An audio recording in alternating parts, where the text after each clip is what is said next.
Hello everyone, एक बार फिर से स्वागत है आपका हमारे चैनल पे। और आज हम इस वीडियो में बौद्ध धर्म के बारे में चर्चा करने वाले हैं।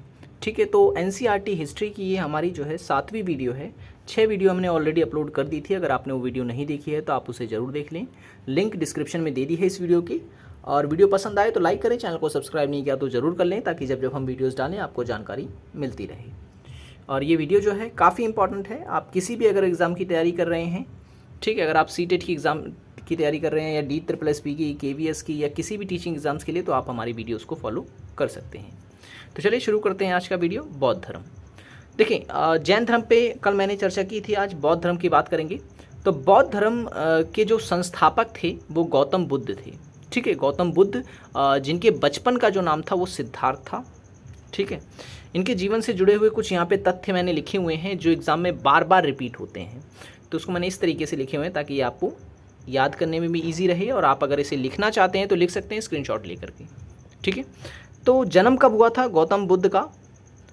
इनका जन्म हुआ था 563 ईसा पूर्व में, और इनकी मृत्यु हुई थी 483 ईसा पूर्व में। इनकी मृत्यु को कहते हैं निर्माण प्राप्त हुआ था।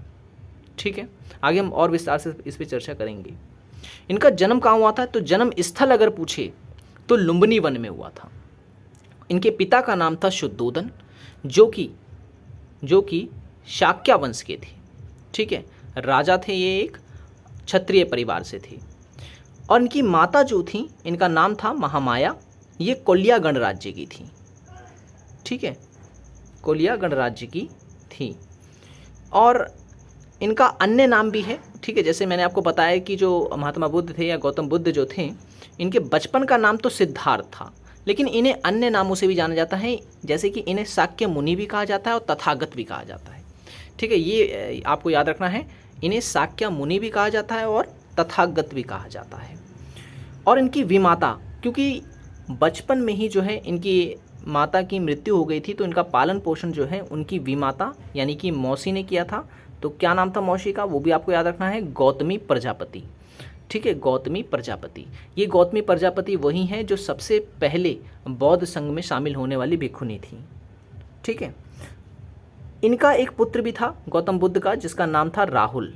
ठीक है, और इनकी पत्नी का नाम मैंने नहीं लिखा है, तो याद रखें, इनकी पत्नी का नाम था यशोधरा। ठीक है, सारथी जो थे इनके, वो थे चन्ना, यानी जो घोड़ा चलाते थे, इनका जो रथ चलाया करते थे वो कौन थे? तो चन्ना थे। और इन्होंने अपना प्रथम उपदेश कहाँ दिया था? तो उत्तर प्रदेश के सारनाथ में दिया था अपना प्रथम उपदेश। ठीक है, और इनके शिष्य जो थे, हालांकि कई सारे शिष्य थे, लेकिन इनमें जो सबसे प्रमुख शिष्य थे वो थे आनंद और उपाली। ठीक है, आनंद और उपाली। अब देखिए, गौतम बुद्ध का जन्म जब हुआ था तो बचपन में ही जो एक ऋषि ने जो है भविष्यवाणी की थी कि गौतम बुद्ध जो हैं वो आने वाले समय में सन्यासी बनेंगे। ठीक है, ये जो है भविष्यवाणी की थी ऋषि ने। तो इस बात से चिंतित होकर जो राजा थे शुद्धोदन, वो काफ़ी दुखी थे, क्योंकि कोई पिता ही नहीं चाहेगा कि उनका बेटा जो है वो सन्यासी बने। इसके लिए उन्होंने पूरी कोशिश करी थी कि वो अपने पुत्र को बचा सके सन्यास से। इसी के लिए उन्होंने जो है हमेशा से जो है गौतम बुद्ध को राजमहल के अंदर ही रखा, उन्हें कभी बाहर नहीं जाने दिया। ठीक है, लेकिन जब विवाह हुआ उनका यशोधरा से, तब यशोधरा ने बाहर की स्थिति के बारे में बताया। तब जो है गौतम बुद्ध और यशोधरा जो हैं बाहर की यात्रा के लिए निकलते हैं। तो ऐसी घटना घटी थी, कौन सी ऐसे क्वेश्चन यहाँ से बनता है कि कौन सी ऐसी घटना थी जिससे कि गौतम बुद्ध प्रभावित हुए थे, जिससे देखकर जो है उनके अंदर वैराग्य की भावना उत्पन्न हुई थी, या सन्यासी बनने के प्रति जो है वो आकर्षित हुए थे। तो उनके जीवन में इन घटनाओं का जो है महत्वपूर्ण स्थान है, आपको याद रखना है। ठीक है, तो सिद्धार्थ को प्रभावित करने वाली घटना में पहले जो थे वो थे एक मृत व्यक्ति, यानी मृत व्यक्ति की लाश, और निर्धन व्यक्ति एक देखा था उन्होंने, जब वो जो है अपने साम्राज्य को देख रहे थे, पहली बार वो जो है अपने महल से बाहर निकले थे। तो इन सब घटनाओं पर उनकी दृष्टि गई थी। ठीक है, एक कोढ़ से पीड़ित व्यक्ति देखा था उन्होंने, एक बूढ़ा व्यक्ति देखा था उन्होंने, और अंत में जो है उन्होंने एक सन्यासी देखा था जो कि मगन अवस्था में जा रहा था। ठीक है, तो ये ऐसी घटनाएं थी उनके जीवन में जिससे वो काफ़ी प्रभावित हुए थे। और ये 3 शब्द मैंने यहाँ पे लिखे हुए हैं, ये गौतम बुद्ध से जुड़े हुए हैं, उनके जीवन से जुड़े हुए हैं। जैसे कि जब उन्होंने अपना गृह त्याग किया था, जब उन्होंने अपना घर छोड़ा था, तो उस घटना को इतिहास में जो है महाभिनिष्कर्मण की संज्ञा दी जाती है। ठीक है। और गौतम बुद्ध ने जो अपना प्रथम उपदेश दिया था, यानी जो शिक्षा दी थी पहली, वो सारनाथ में दी थी। ठीक है। तो इसे जो संज्ञा दी जाती है वो दी जाती है धर्म चक्र परिवर्तन की। ठीक है, धर्म चक्र परिवर्तन की संज्ञा दी जाती है इसे। और महापरिनिर्वाण की संज्ञा दी जाती है उनके निर्माण प्राप्ति के समय। ठीक है, जब उनको निर्माण प्राप्त हुआ था तो उसे महापरिनिर्वाण की संज्ञा दी गई। कब निर्माण प्राप्त हुआ? तो 483 ईसा पूर्व में। ठीक है। और सर्वाधिक उपदेश जो है वो कहाँ दिए थे? तो श्रावस्ती में दिए थे उन्होंने। और किस भाषा में उन्होंने अपना उपदेश दिया था? तो पाली भाषा में दिया था। ठीक है। बौद्ध धर्म की त्रिरत्न, ये बहुत एग्जाम में पूछा जाता है कि त्रिरत्न में जो है कौन कौन से शामिल हैं, तो आपको याद रखना है बौद्ध धर्म के त्रिरत्न में आते हैं बुद्ध, ठीक है, धर्म, संघ। ठीक है, बुद्ध, चल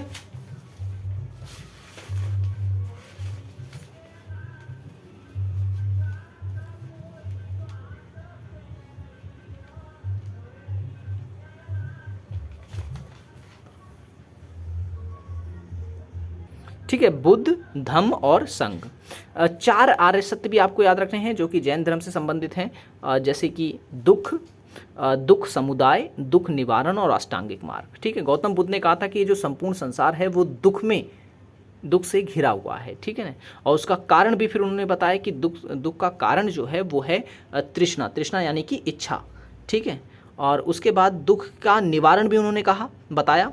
वो कहते हैं कि दुख जो है उसका निवारण किया जा सकता है, जिसके लिए वो बताते हैं अष्टांगिक मार्ग यानी कि 8 रास्ते, जिसमें सम्यक दृष्टि, सम्यक वाणी, सम्यक संकल्प, सम्यक समाधि, ऐसे करके 8 रास्ते उन्होंने बताए थे दुख की निवारण की। ठीक है। ओके, अब बात करते हैं स्तूप के बारे में। स्तूप पे से सवाल भी आ जाता है। ठीक है। जैसे कि हिंदू धर्म में मंदिर होते हैं, मुस्लिम धर्म में मस्जिद होते हैं और ईसाई धर्म में गिरजाघर होते हैं, ठीक उसी प्रकार से बौद्ध धर्म में जो है स्तूप का महत्व होता है। ठीक है।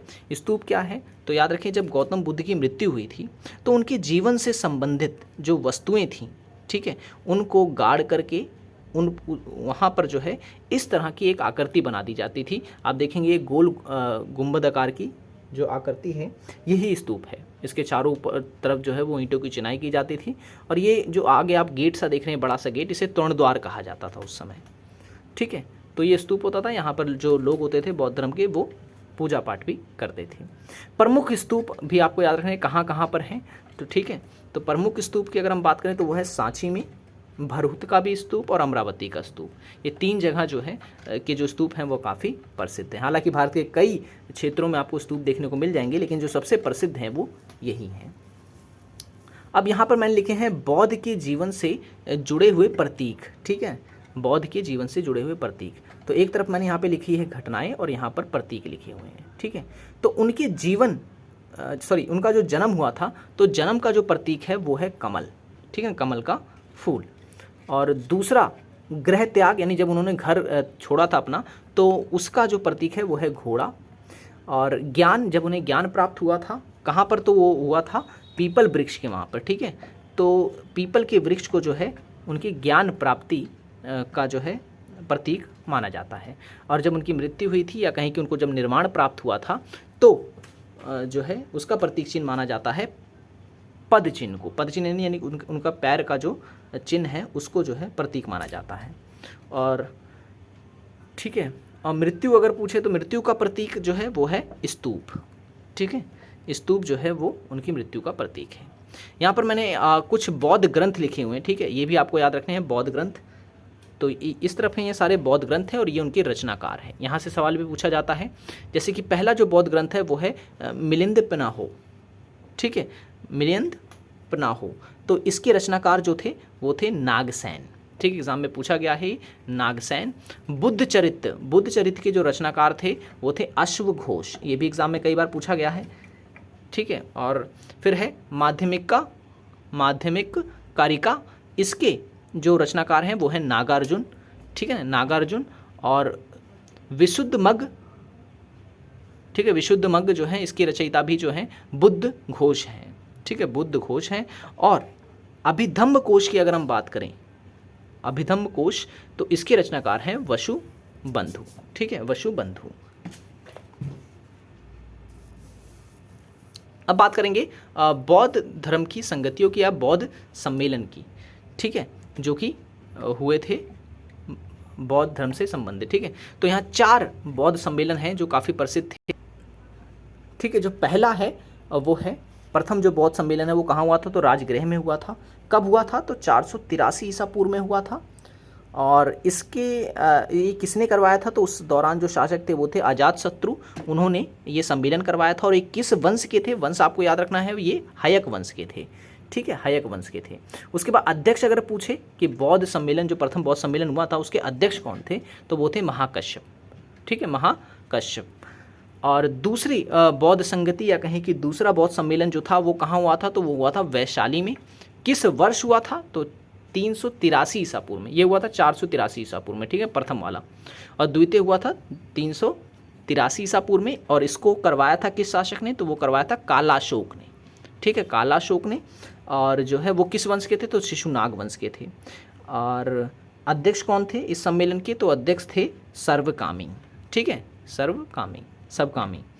और तीसरा बौद्ध सम्मेलन अगर हम देखें, तो तीसरा बौद्ध सम्मेलन जो है इसका, ये किस स्थान पे हुआ था, तो ये हुआ था पाटलिपुत्र में, ठीक है, पाटलिपुत्र में। कब हुआ था, तो 251 ईसा पूर्व में। किस शासक ने करवाया था, तो अशोक ने करवाया था।